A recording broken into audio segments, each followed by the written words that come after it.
Hello everyone and welcome to the channel. My name is Ryan and I'm a management consultant working here in London. Last year I took the CFA Level 1 exam and placed in the top 99 percentile of candidates. This year, me and my friends are studying for the Level 2 exam and we thought it'd be nice to share our top tips on how to do well in the CFA Level 1 exam, having done it last year. So if you're like me and enjoy watching short videos on the London Underground, these are the ideal videos for you. So let's dip our toes into the world of CFA Level 1. I'll start by giving a brief overview of the syllabus, then we'll talk about timing for a little bit, and then we'll talk about how I would prepare for the Level 1 exam if I were doing it this year. So let's start with a brief overview. The Level 1 exam has 240 multiple choice questions split over an afternoon and morning paper. Each paper contains around 120 questions and lasts 3 hours. This turns out to be about 1 minute 30 seconds per question. The Level 1 exam covers a total of 10 topics with the weightings and topics given below. The standard of the Level 1 exam is about first year of college or university, but generally the challenge is timing. So that's the CFA Level 1 exam in a nutshell. 240 questions over 6 hours covering a total of 10 topics.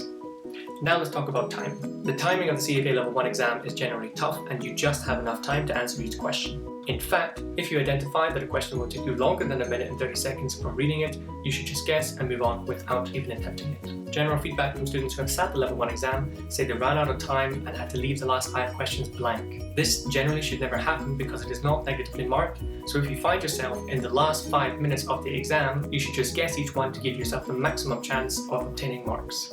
I can give you a lot of tips and spend a lot of time talking about the key areas of the Level 1 exam, however this would make this video too long. So instead we're going to split that into smaller subject-specific videos which will be coming out in the coming weeks, so do be on the lookout for those. So that's timing done. Now let's talk about how I would prepare for the Level 1 exam if I were doing it this year. First, I would begin by learning the topics which I do not know. I would not make the big mistake of missing out on counting questions simply because I'm scared of the material or have not done it before. To teach myself a topic, I would use the CFA accredited textbook available to you upon enrollment. However, I would find myself a copy of the Schweizer textbooks online and use these as my condensed notes of the CFA accredited texts. You can find yourself second-hand copies of the Schweizer textbooks online, but be careful not to go further than 3 years back as the syllabus is updated year on year.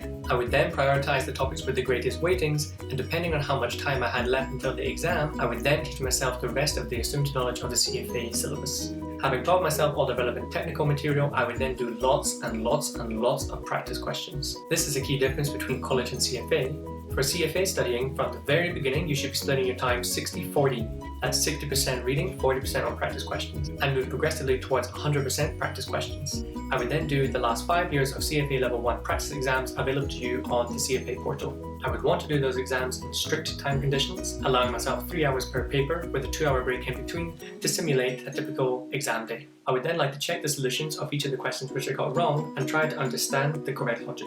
Finally, I would make sure I know how to use my CFA calculator inside out. You don't want to be wasting time doing manual computations when the functionality exists within the calculator. So that's how I would prepare for the Level 1 exam if I was taking it this year.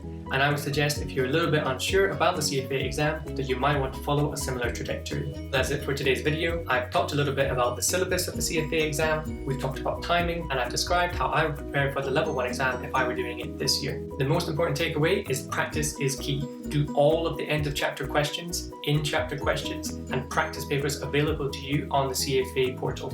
Coming up soon will be a short video on how to use a CFA calculator to give yourself the best chance of doing well on the exam. I'll also be releasing a series of short content-specific videos on each of the 10 topics covered in the CFA exam. So thanks for watching. I hope you enjoyed the video. If you did, give it a big thumbs up. If you want to see more of the same thing, hit the subscribe button and I'll see you in the next video. Bye!